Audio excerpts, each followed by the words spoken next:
Good morning. It's a nice cold wintry day on the farm, a good day to work in the shop. And today we're going to work on this old Surge vacuum pump. This is a Surge RV2 vacuum pump. RV stands for rotary valve. And I bought this with the intention of hopefully using it in our milking parlor. Especially initially, we're going to be using bucket milkers. And so this will be perfect for that. It's a quiet, small, compact vacuum pump.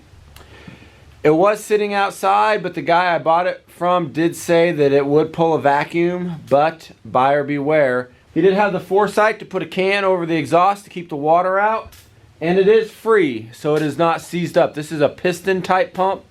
Hopefully we can get this running, and if I can, then you're along for the journey, so let's go. So let's just get it a little cleaned up before we start working on it. Here is the electric motor that came on the pump, and it is in pretty rough shape. In fact, I have a new motor right here used, but I salvaged it out of a paper shredder. So I'm going to see if I can make this thing work. Well, folks, I got the old motor off, including the old pulley.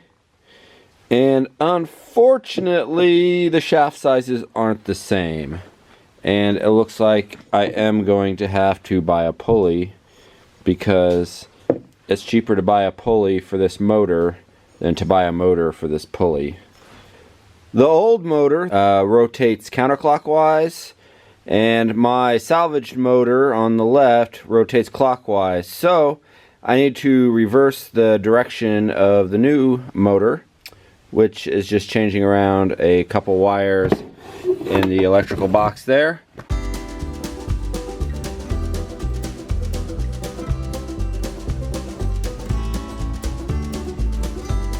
Alright, before I close up the box, let's plug this thing in and see if it spins counterclockwise or if it blows up. Spinning, but we had success. Currently it's wired for 110 volt.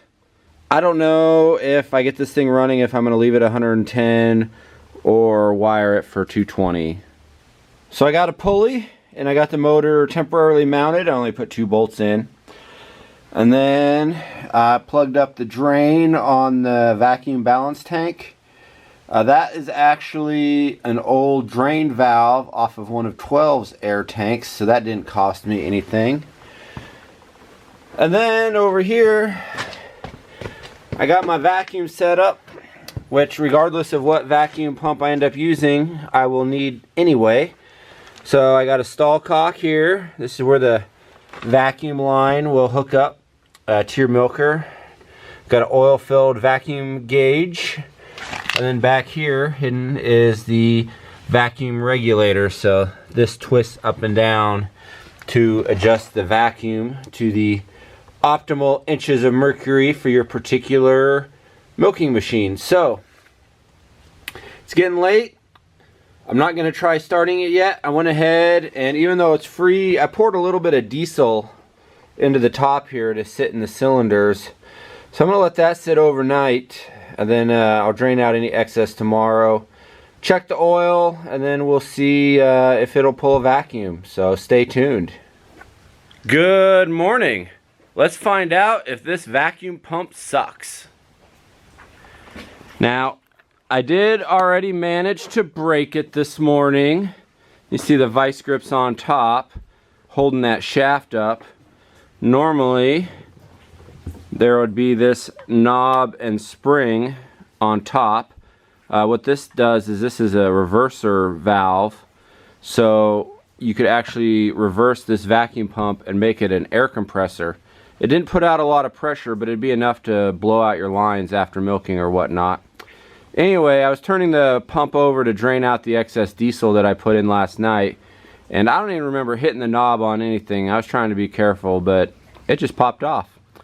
And without further ado, let's see what happens. I do want to add that I did put some oil in the crankcase already this morning too. I didn't show that on film though.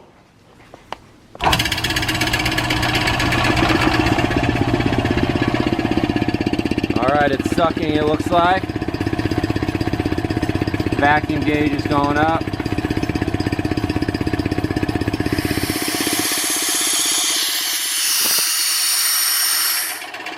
Got a vacuum. It's so quiet. I love it.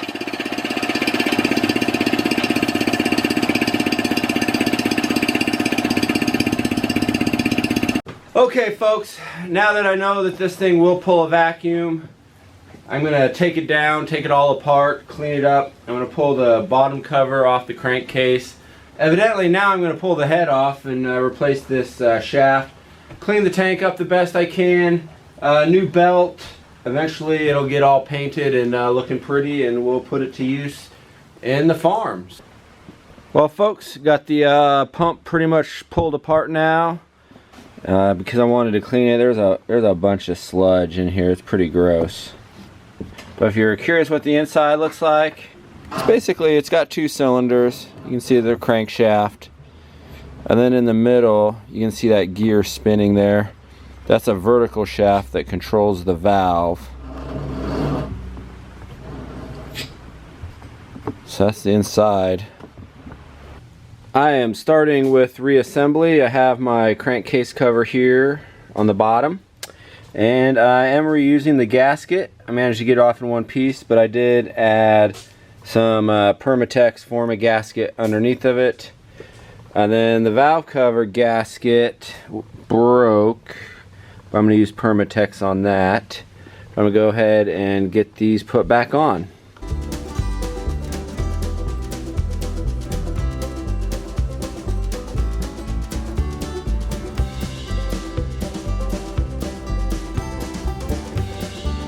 Okay, so the pump I have all put back together, and it actually cleaned up really nice.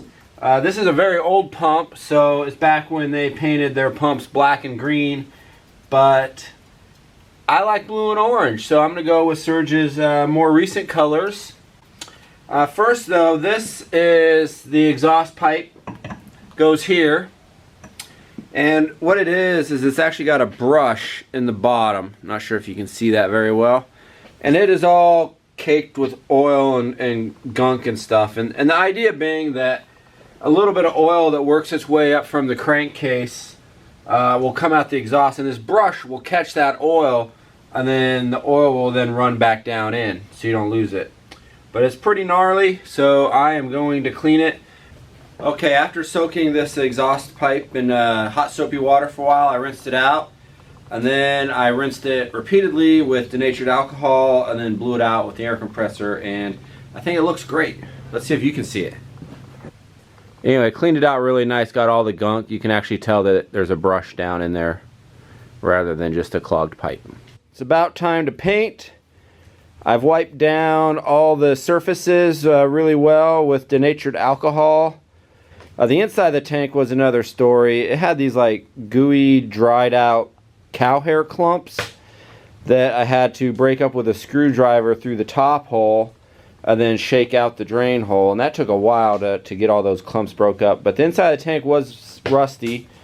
So what I did was I closed off the openings and then poured in Osfo, which is this stuff. See if it focuses. It's a phosphoric acid product that is a rust converter. We used it a lot in the Coast Guard, and it works really well. And I also wiped down the outside of the tank with it as well. That's why it almost looks black, because it takes all that rust and converts it into an inert substance. So I don't want to get overspray on the camera, so you're not going to see me prime, but I'm going to go ahead and do that now. I'm also using a rust arresting primer, and so I'm going to get going on that. See you on the other side. Well, there you go. I didn't get any footage of in between the primer and the final paint coats, but I am impressed with the way it turned out. I really like this shade of blue. Good morning, folks. The vacuum pump paint has had a few days to dry. I got some parts in the mail. It's cold outside, but I got a fire in the shop, so the weather's always good in here. And so let's start putting it back together. The first thing I'm going to do is go ahead and mount the pump itself on the tank. Now I do want to point out that on the top of the head is a little cast arrow. Anyway, that arrow is to signify the rotation. So in this case, it's counterclockwise. But let's go ahead and get this pump mounted up.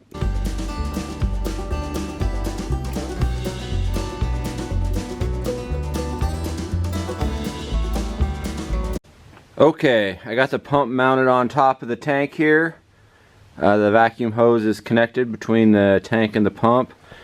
So now I need to put the oil drain valve back in. That goes right here.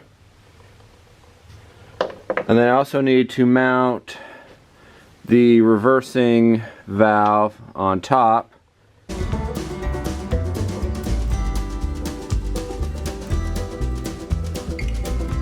Alright, what do you think? It's coming together. Next is the exhaust pipe. That's this pipe here. And that just threads on right here. And I don't need to put a wrench on this. This is just snugged up by hand. I did put a little oil on the threads just to assist. Okay, so now we need to see about getting the motor set up and mounted. I did get a new 3-inch pulley for that. And then I also got a new belt as well. B46 is the Napa number. It's actually a 49-inch long belt. If I recall from my test run, the motor mount holes did not quite match the mounting holes on the tank, so there may be some modification necessary. Stand by.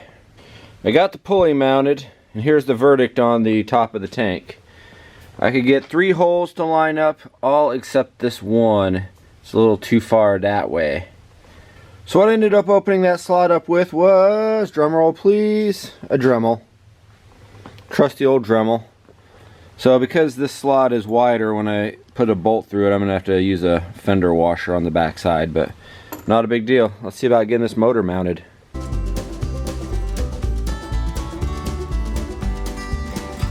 I got the bolts for the motor in loosely, and I got the new belt on. Now comes the fun part, and that is stretching this. This is a pretty small pulley to be going around, and so to move this motor away and get this belt tight, it's going to be a little bit of a challenge. According to the book from Surge, when this belt is tight enough, you should only be able to depress it 1 inch, but obviously it can go a lot more than that right now. This is what I came up with. I got a block of wood and a couple of opposing wedges in between the pump and the motor.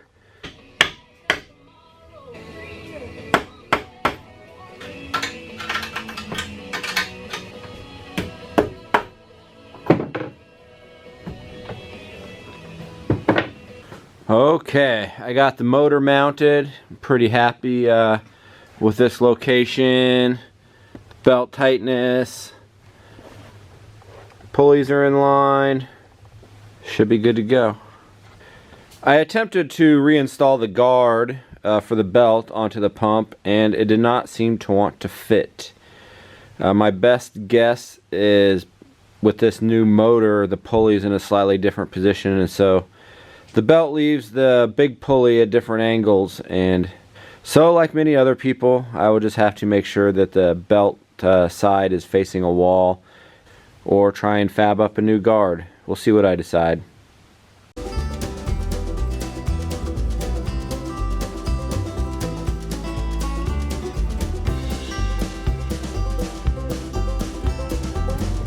Looks good, eh? So now we need to think about adding some oil to this thing so we can get it going. This is the brand of oil that I'm using. It says for all rotary and piston milking machine vacuum pumps. I have my 1 pint of vacuum pump oil measured out. Most of it's going to go straight into the crankcase. So this is the oil dipstick right here. I'll pull this out, and then I'll take that pipe plug out and I'll pour it through there. I'm probably going to scratch the paint. And then a little bit I'm going to go ahead and pour in the top end here. Give it some time to work its way down. Just make sure that the top end gets lubricated before I start it up. Let's check the oil level before we get going here. Right at the full mark. Let's see if this thing will go. We've checked the oil. The stall cock and pet cocks are closed. Belt tension is good. New motor. I did put some screws in the base just because I don't want it vibrating off my workbench. I'm not sure how much it's going to vibrate. So let's give this thing a go.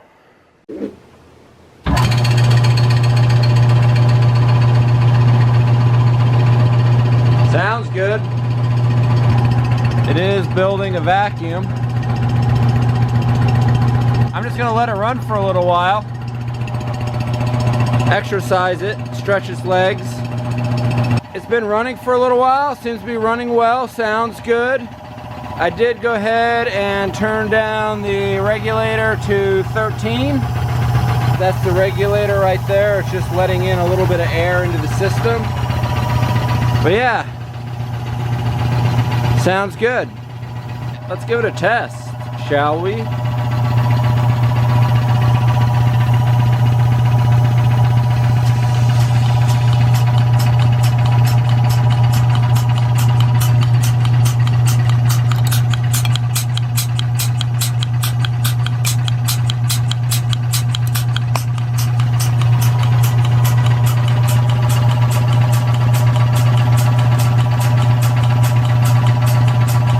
Now that the pump is working, I want to give it a proper test run. So I'm going to run it for about a half an hour.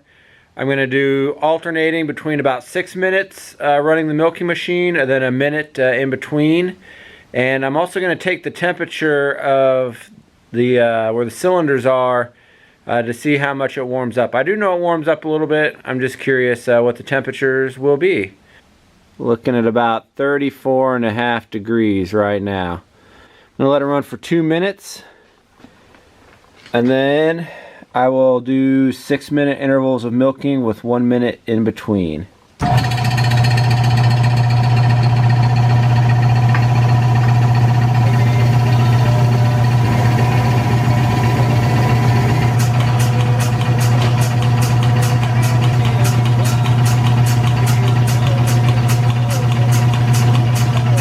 Everything started off at 34.5 degrees. That's pretty much the ambient air temperature in the shop right now.